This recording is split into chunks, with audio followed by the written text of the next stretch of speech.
मेरे अजीज़ों, आइए हम खुदावंद अपने खुदा का शुक्र करें जिसने आज का ये खूबसूरत दिन हमारी ज़िंदगी में बढ़ा दिया। तो आइए अजीज़ों, हम आज की तलावतें सुनते हैं।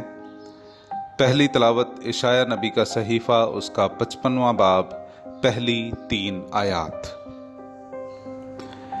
ऐ तमाम प्यासो, पानी के पास आओ, और जिसके पास नकदी ना हो, आओ गल्ला खरीदो और खाओ।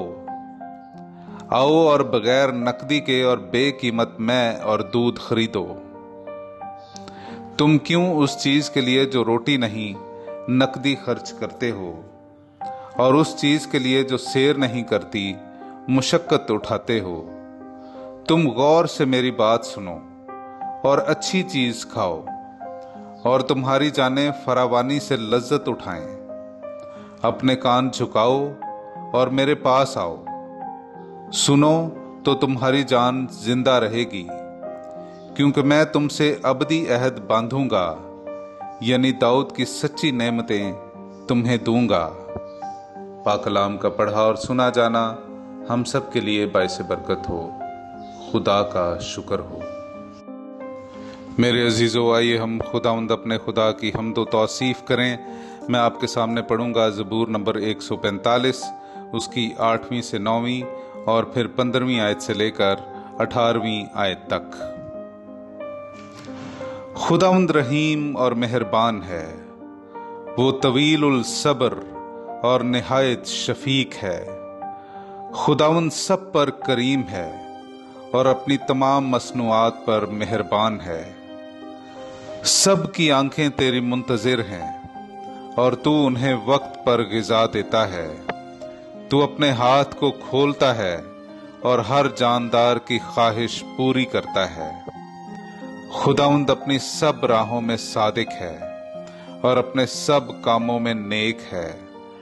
खुदावंद उन सब के नज़दीक है जो उसे पुकारते हैं, यानी जो उसे सच्चे दिल से पुकारते हैं। पाक कलाम का पढ़ा और सुना जाना हम सब के लिए बाइस बरकत हो। खुदा का शुक्र हो। मेरे अजीजों, आइए हम आज की दूसरी तलावत सुनते हैं। मुकद्दस पौलुस रसूल का खत रूमियों के नाम, उसका 8वां बाब, 35वीं और फिर 37वीं आयत से लेकर 39वीं आयत तक। बस कौन हमें मसीह की मोहब्बत से जुदा करेगा? मुसीबत या तंगी, या जुल्म या कहत, या उरियानी या खतरा, या तलवार? बल्कि हम इन सब सूरतों में उसके वसीले से जिसने हमसे मोहब्बत की शानदार फतह पाते हैं। क्योंकि मुझे यकीन है कि ना मौत ना जिंदगी, ना फरिश्ते ना हुकूमतें, ना हाल ना मुस्तकबिल, ना कुदरतें, ना बुलंदी ना पस्ती, ना कोई और मखलूक, खुदा की जो मोहब्बत हमारे खुदावंद मसीह यसू में है उससे हमें जुदा कर सकेगा। पाक कलाम का पढ़ा और सुना जाना हम सब के लिए बाइस बरकत हो। खुदा का शुक्र हो।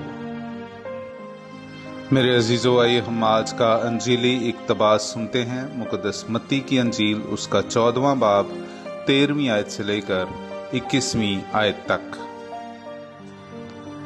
और यसू ये सुनकर वहां से कश्ती पर अलग किसी वीरान जगह को रवाना हुआ। और जब हुजूम ने सुना तो वो शहरों से पैदल उसके पीछे गया।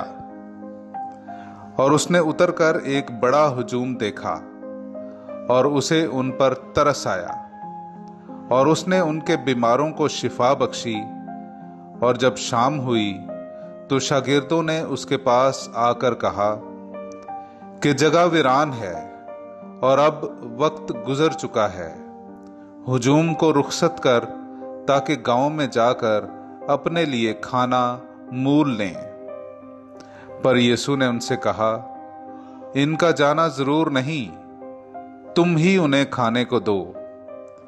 मगर उन्होंने उससे कहा कि यहाँ हमारे पास 5 रोटियों और 2 मछलियों के सिवा और कुछ नहीं। तो उसने कहा कि उन्हें यहाँ मेरे पास ले आओ। और उसने हुजूम को घास पर बैठने का हुक्म दिया। फिर उसने वो 5 रोटियां और 2 मछलियां लीं और आसमान की तरफ देख कर बरकत दी और तोड़कर रोटियां शागिर्दों को दीं और शागिर्दों ने हुजूम को। और वो सब खाकर सेर हो गए और उन्होंने टुकड़ों से भरी हुई 12 टोकरियां उठाईं और औरतों और बच्चों के अलावा खाने वाले तकरीबन 5,000 मर्द थे। पाक कलाम का पढ़ा और सुना जाना हम सब के लिए बाइसे बरकत हो। खुदा का शुक्र हो।